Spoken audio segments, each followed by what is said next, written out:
Hello ಸ್ನೇಹಿತರೆ, ಶ್ರವಣ YouTube ಚಾನಲ್ಗೆ ಆತ್ಮೀಯವಾದಂಥ ಸ್ವಾಗತ. ಶಿವನ ಆರಾಧನೆಯಲ್ಲಿ ಬಿಲ್ವಪತ್ರೆ ಮಹತ್ವವು ಬಹುಮಟ್ಟಿಗೆ ವಿಶೇಷವಾಗಿದೆ.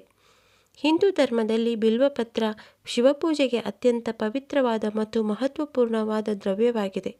ಇದನ್ನು ಶಿವನಿಗೆ ಅರ್ಪಿಸುವುದರಿಂದ ಅವನ ಕೃಪೆಯು ದೊರೆಯುತ್ತದೆ ಎಂದು ನಂಬಲಾಗುತ್ತದೆ.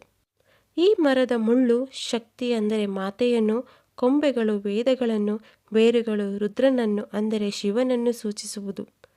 ಬಿಲ್ವಪತ್ರೆಗೆ 3 ದಳಗಳು ಇರುವವು. ಈ 3 ದಳಗಳು 3 ಗುಣಗಳನ್ನು ಸತ್ವ, ರಾಜೋ, ತಮ ಗುಣಗಳನ್ನು ಸೂಚಿಸುತ್ತವೆ.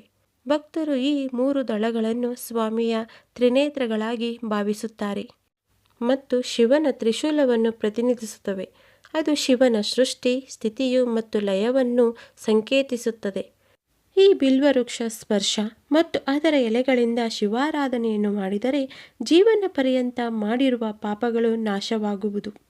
ಆದ್ದರಿಂದ ಬಿಲ್ವವೃಕ್ಷವು ಬಹಳ ಪವಿತ್ರವಾದುದೆಂದು ಭಕ್ತರು ಭಾವಿಸುತ್ತಾರೆ. ಒಂದು ನಂಬಿಕೆಯ ಪ್ರಕಾರ ಅಮಾವಾಸ್ಯೆ ಮತ್ತು ಹುಣ್ಣಿಮೆಗಳಂದು ಬಿಲ್ವಪತ್ರೆಯನ್ನು ಕೀಳಬಾರದು. ಯಾಕೆಂದರೆ ಈ ದಿನಗಳಲ್ಲಿ ಉಂಟಾಗುವ ಪ್ರಕೃತಿಗೆ ಸಂಬಂಧಿಸಿದಂಥ ಬದಲಾವಣೆಗಳು ಬಿಲ್ವವೃಕ್ಷದ ಮೇಲೆ ತಮ್ಮ ಪ್ರಭಾವವನ್ನು ತೋರಿಸುತ್ತದೆ. ಈ ಬಿಲ್ವವೃಕ್ಷದ ಪ್ರತಿಯೊಂದು ಭಾಗವು ಬಹಳ ಪವಿತ್ರವಾದ ಔಷಧೀಯ ಗುಣವುಳ್ಳದ್ದಾಗಿವೆ ಎಂದು ಆಯುರ್ವೇದ ವೈದ್ಯಶಾಸ್ತ್ರ ಹೇಳುತ್ತದೆ.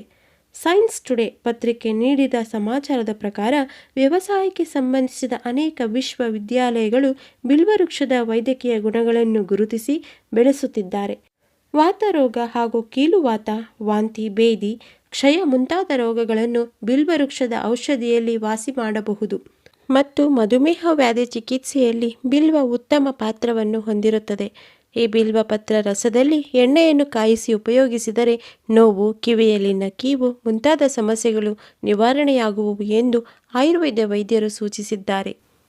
ಹೀಗಾಗಿ ಬಿಲ್ವಪತ್ರವು ಶಿವನಿಗೆ ಒದಗಿಸುವ ಪ್ರಾರ್ಥನೆ, ಧ್ಯಾನ ಮತ್ತು ಪೂಜೆಗೆ ಅತ್ಯಂತ ಅಗತ್ಯವಿರುವ ಪದಾರ್ಥವಾಗಿದೆ. ಈ ಬಿಲ್ವಪತ್ರೆಯನ್ನು ದೇವರ ಮುಂದೆ ಸಲ್ಲಿಸುವುದರಿಂದ ಮಾಡಿದಂತಹ ಪಾಪಗಳು ಹೋಗುತ್ತವೆ, ಧಾರ್ಮಿಕ ಶುದ್ಧತೆ ಮತ್ತು ಶಕ್ತಿಯನ್ನು ಪಡೆಯಲಾಗುತ್ತದೆ ಎಂದು ಹಿಂದೂ ಶಾಸ್ತ್ರದಲ್ಲಿ ಹೇಳಲಾಗಿದೆ.